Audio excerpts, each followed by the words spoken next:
Assalamu alaikum wa rahmatullahi wa barakatuh to some of you and peace out to the rest of you. It's the blackest hearted, blackest minded, blackest man on social media signing black in and shining again, asking you to hit the share button because the message is more important than the messenger. And I get straight to this message. No time wasted. I want to give a shout out to one of my commentators, initials KS. I'd like to hear more from him. He's given me some information, and J Cash and J Born Center may be able to appreciate the observation he pointed out to me, because I think I'm older than these gentlemen. But he said to me, look, he told me what it was like in his case. To make a long story short, he described some observations, certain observations, and I'm gonna tell you what it was that he started to say first. He said, I'll explain. So many times I hear black women saying constantly, I think red bone and yellow looking niggas are so ugly. But then they're the same saying all the time, black women need protection. The same women as light-skinned men come from rejecting us, then turn around and say we need protection. Light-skinned women are the biggest traitors in the universe. They're so quick to throw us light-skinned dudes under the bus so fast. Now I ask a question. I don't know about light-skinned women being the biggest traitors. I haven't really seen much of a difference in treachery from women based on complexion per se. What I have seen, though, is that more abundantly melanated sisters are dismissive of us, whereas lighter-skinned women are more, if you approach them as a friend, like a play brother, then they're nicer. But if you seem interested in them, or they think you, if the question is there, then they can be hostile. That's what I've seen. But I haven't seen a level of treachery change, but he was saying that he did. But I asked the question, I said, how often do you hear women call us ugly? I'm ready to know more about what you witnessed, including what region this is and what they say, as well as how old they are whom you hear talking like this.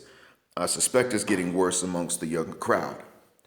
And that was my reply to him, because as I've said, I realize that a lot of this changes from region to region, and that's okay, and from age group to age group. And I just want to know what the patterns are, because if I'm going to cover this thing and try to guide us through it, then I'll at least know what I'm dealing with and have my stuff straight. So in order to cover something, you don't act like you're the expert and nobody can tell you anything. You actually learn from them, and that's how you truly become an expert.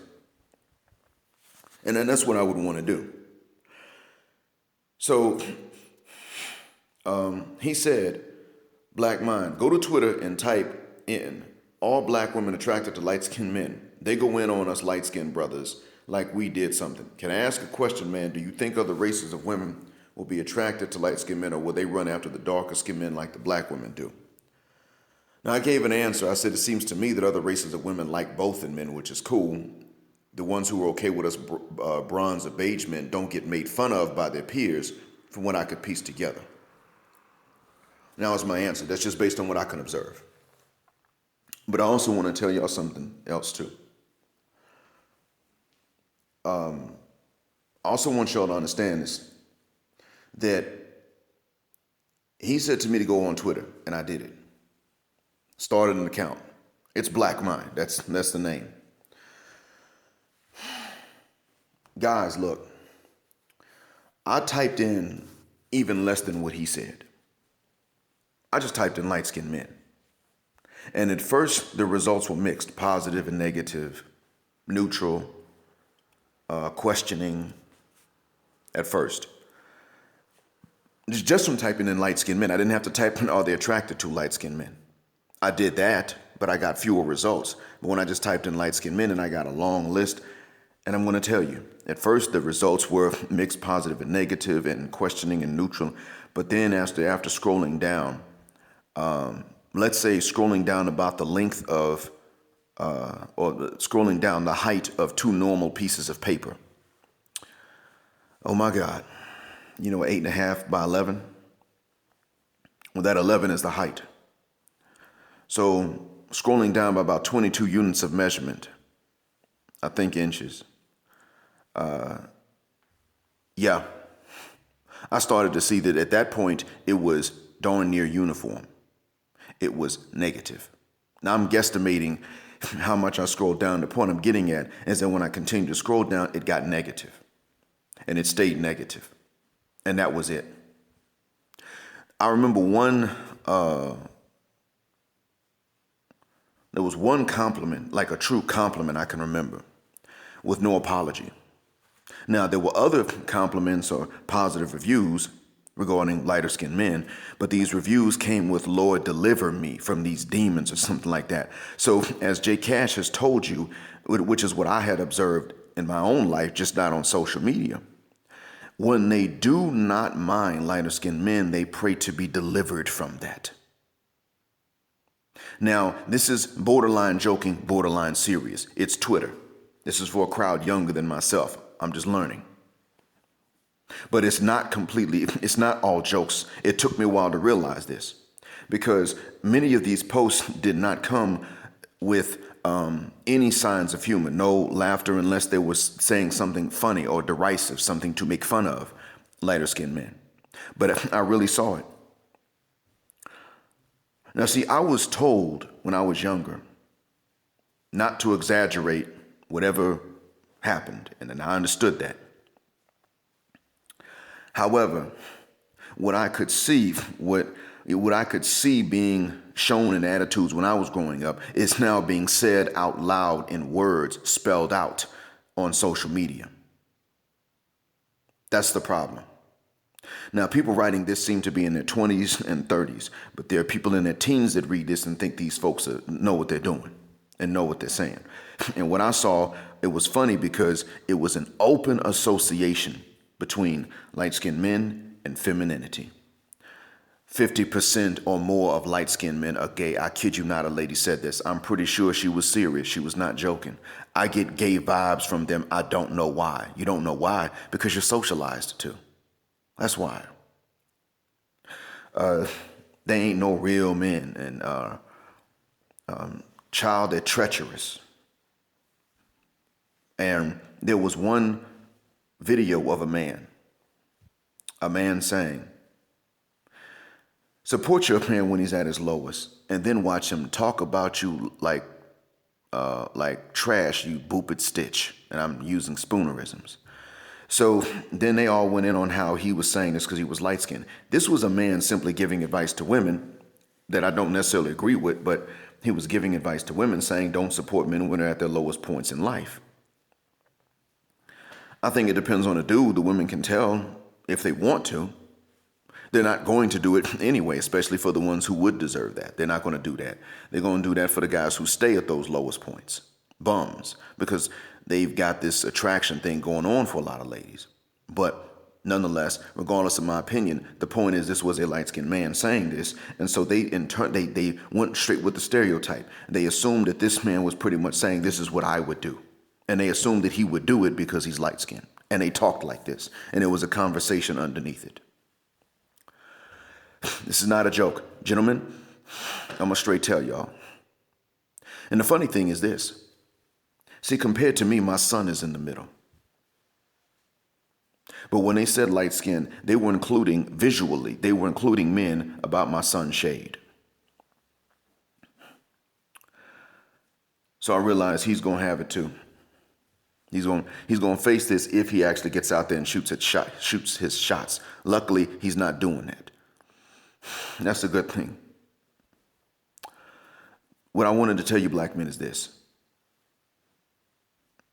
There are, of course, women out there that know this is stupid.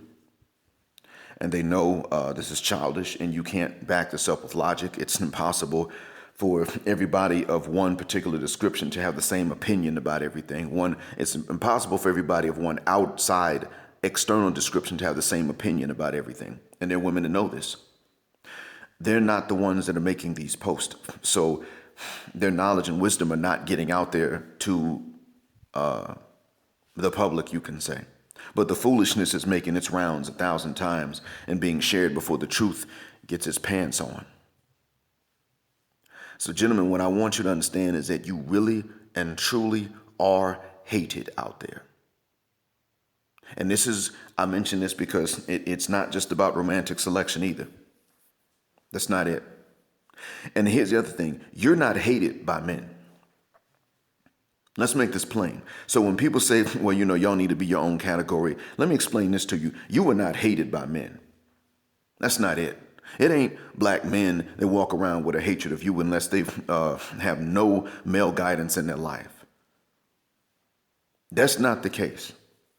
You are hated strictly by these ladies. And for the most part, you're hated by the attractive ones or the ones who have any options at all. Now, when they don't have options, it could be different. But when they have options, no. When they are abundantly melanated and they're cute, they don't like you. When they're abundantly melanated and they're ugly, then you're not so bad. If they're abundantly melanated and they've got a banging body, but a face, it could go either way, but for the most part, there's no overwhelming pattern of them saying, oh, they ain't so bad. God knew what he was doing when he made them. Nothing like that. What it comes down to is that it is unpopular for them to even give you a chance, to consider you equal to more abundantly melanated men. It is unpopular. So what I'm saying is you are a scapegoat.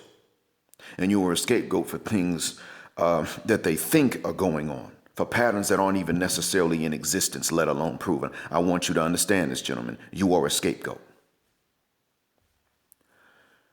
And in the long term, it's not really a compliment to our more abundantly melanated brethren either. In the short run, it is. In the long run, it's not. In your case, you were insulted in the short and the long run, but you are being insulted.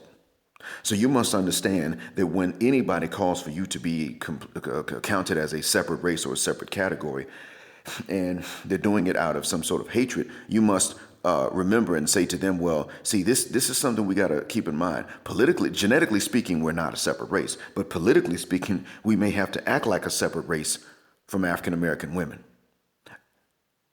Black Canadian women, Black British women. We may have to in that case, because again, the men are not the ones that generally want to kick you out. And if they do want you to be recategorized as strictly for genetic reasons, or because they got the idea from ladies, this is not a call that came from men. I come to realize this now. You're not really being hyper-scrutinized by adult black men. You are being hyper-scrutinized even by adult black women, regardless of their shade. Regardless. It simply just boils down to what kind of options they have. That's it. Their own perceived social standing. That's what it comes down to.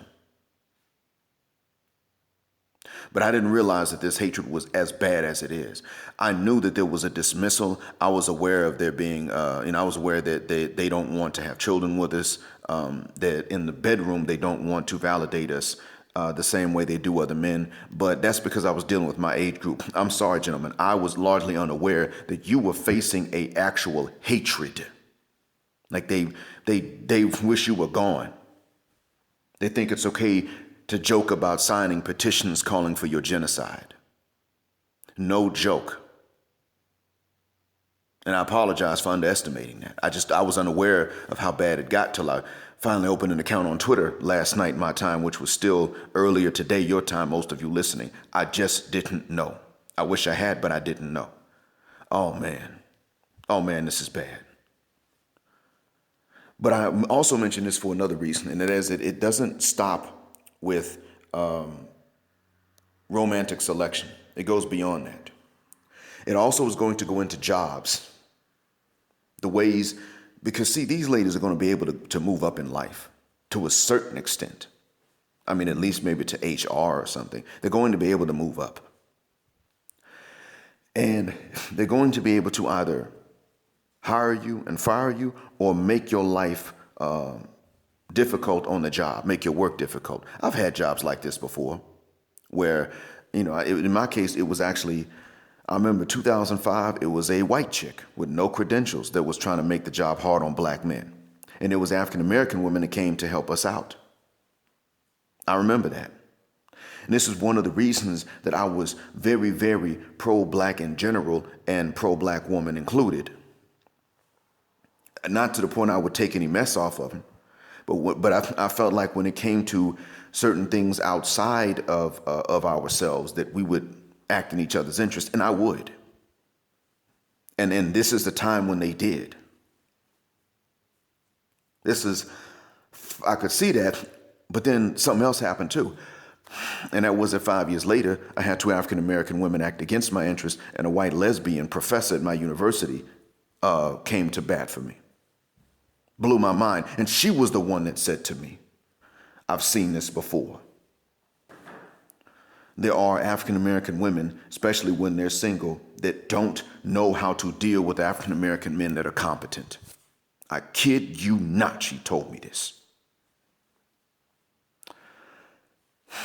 But this was a different, the point I'm making is that it comes down to work as well. And you're going to understand, gentlemen, that just as they will do this to black men in general, in jobs and things like that and ways to make money, they're going to target your butt. They're going to zero in on you. That white woman at that job I had in 2005, she didn't target me at first. She targeted me when I fought back.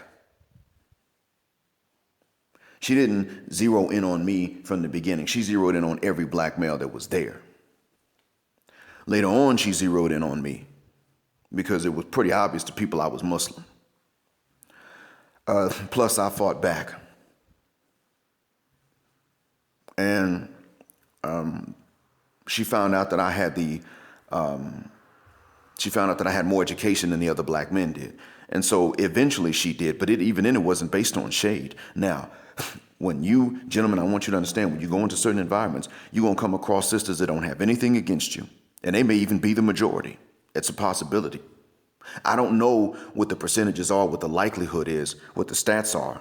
What I do know is that you must be on alert for whoever does have these attitudes, because they're going to be in workplaces. And either they've hired you and really didn't want to, or they don't hire you in the first place, or they let you come on, then they fire you because they got time and they enjoy it, or they're not in a position to hire and fire you, but they work with you and they're just going to make your junk harder. I want you to understand, it's going to come down to that. It's also going to come down to, let's say if you get into a car accident, whether it's your negligence or theirs, you're going to come across somebody that's going to get out them cars and they're going to see you and they're going to say, oh, hell no. Even if she caused it, she's going to put it on you. And if you caused it, she's going to start faking extra injuries because she's got something against you when she sees your shade.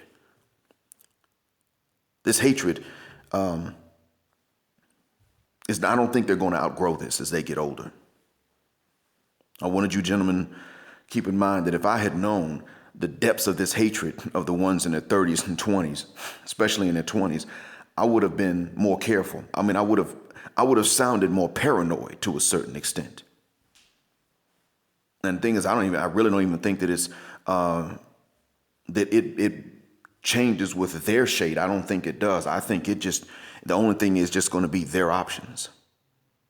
Now, you think that if they got options in men, they might say, well, that means they don't hate men. No, not necessarily.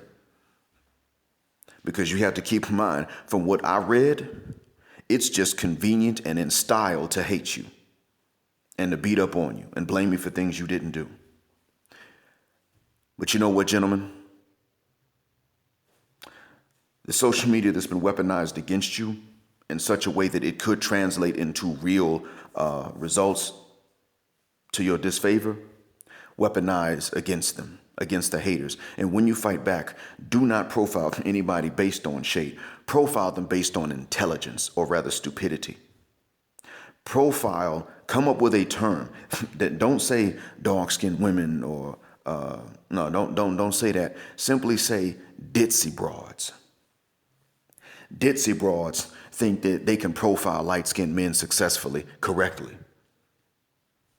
Ditzy broads That's a good way to do it, because see, then you're attacking them for their stupidity, not based on any phenotype, because like I said, it's not a particular phenotype of sisters that can't stand you. It's just the ones that are they have all options in men. They're just cute enough to have choices. That's the profile right there. Or rather, they're cute. They're just not too ugly to have choices in a simp ass, low standard man have an environment like this one. But you attack their intelligence, rather their stupidity, and you make it plain. And make this something that spreads. Ditzy broads, if you want to use that term, or something else. Whatever weapon they use on you, you always seize it out of their hands and use it on them. Thank you for listening. Black heart, black mind, blackout. Assalamu alaikum, and black heterosexual non-select male power just because they don't like it. And black patriarchy until extinction or judgment day.